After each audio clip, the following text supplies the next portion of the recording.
Quando falamos em desenvolvimento pessoal, certamente vamos falar de autoconhecimento, porque não tem como nós procurarmos um desenvolvimento da nossa mente, do nosso corpo, sem antes conhecê-lo. Durante muitos anos eu tenho me dedicado no estudo dessas questões relativas ao desenvolvimento pessoal, ao desenvolvimento humano, ao desenvolvimento de nossas capacidades, ao desenvolvimento de nossa habilidade de lidar com as emoções. E, mais recentemente, eu percebi que tem um detalhe que muitas vezes é esquecido. E isso faz uma diferença muito grande. Esse detalhe faz uma diferença muito grande. Ele está relacionado com a nossa própria história, mas não apenas a minha história, não eu, Ernesto, apenas, mas também a história do ambiente que eu cresci. Então, a história dos meus pais, que eles cresceram, a história dos meus avós e assim por diante, os bisavós, e até onde as informações permitirem e a curiosidade permitirem que a gente chegue. Nos anos mais recentes, eu dediquei tempo para essa busca, para saber mais sobre os meus ancestrais. Já havia feito durante algum tempo algumas pesquisas genealógicas, mas eu estava mais focado em nomes e datas, lugares. Agora eu queria saber das histórias, queria saber dos ambientes, queria saber das situações, do que estava acontecendo no contexto, porque é isso que faz diferença. Porque, pense bem, quando o nosso pai, nossa mãe, nossos avós ou nossa tia, eu falo de tia porque muito recentemente eu tive conversando muito com minha tia, que hoje está com mais de 100 anos.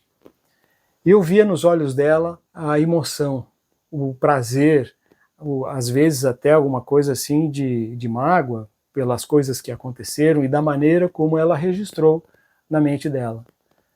E essas questões subjetivas é que fazem a grande diferença quando a gente busca informações dos nossos antepassados. Essas informações subjetivas é que vão marcar a nossa vida, é que vão registrar nas nossas crenças, nos nossos valores. Por isso a importância deste autoconhecimento. Por isso a importância de buscar essas informações dos nossos ancestrais. Nessa busca que fiz de muitos anos, eu cheguei, no caso especial da ancestralidade por parte do meu pai, da família Carvalhal, eu cheguei nos Açores no século XVI. E comecei a investigar o que aconteceu nos Açores no século XVI. Por que um ancestral meu foi parar nos Açores? Eu sabia que ele havia nascido em Guimarães, no norte de Portugal, e muito jovem ele foi para lá. O que ele foi fazer lá? O que passava na cabeça dele? Quais eram os interesses? Quais eram os desafios? E ele não foi sozinho, ele foi com o irmão. Fiquei pensando como eram as conversas entre eles. Eles foram muito jovens, saíram de Guimarães, tinha entre 19 e 20 anos.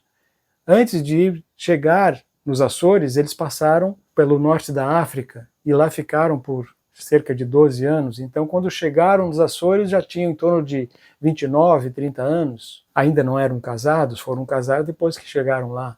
Então, todas essas questões começaram a despertar a minha curiosidade. E descobri muitas informações, cheguei a descobrir, inclusive, o testamento deste meu ancestral, chamava Francisco Dias do Carvalhal. E depois o seu filho, João, continuou a linhagem, e aí tem muitas histórias ainda para serem descobertas. Mas o que eu quero destacar é isso. Essas questões subjetivas, como eu disse, é que fazem a diferença. E quando as informações não estão assim tão fáceis, ou não existem, elas se restringem principalmente a nomes, datas, buscando fatos históricos é possível usar da criatividade. E aí, é claro, eu vou dar o tom, a estética que mais me interessa para completar essas lacunas e assim fazer um background mais interessante, conforme aquilo que eu quero hoje para a minha vida.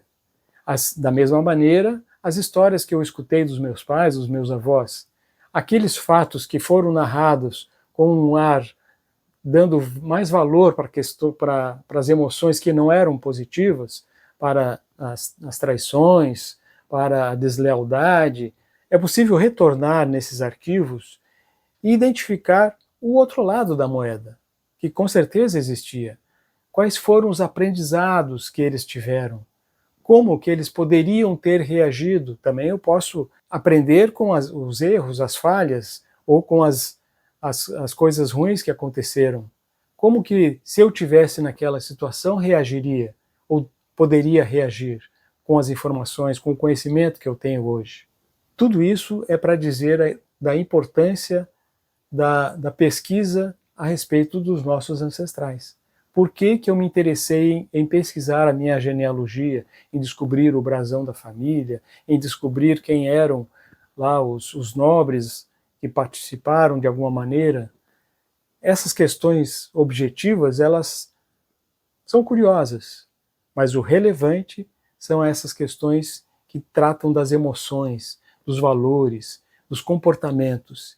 E a revisão e a reinterpretação, ou colocar em destaque aquilo que interessa, vai fazer com que o meu desenvolvimento hoje também se dê nesse mesmo caminho. Se eu dedico tempo e energia, a partir da história que eu tenho dos meus antepassados, para colocar ali o destaque naquilo que interessa, nas virtudes, nos valores, com certeza isso vai afetar os meus valores atuais, vai afetar as minhas virtudes e vai afetar também o meu estado de espírito.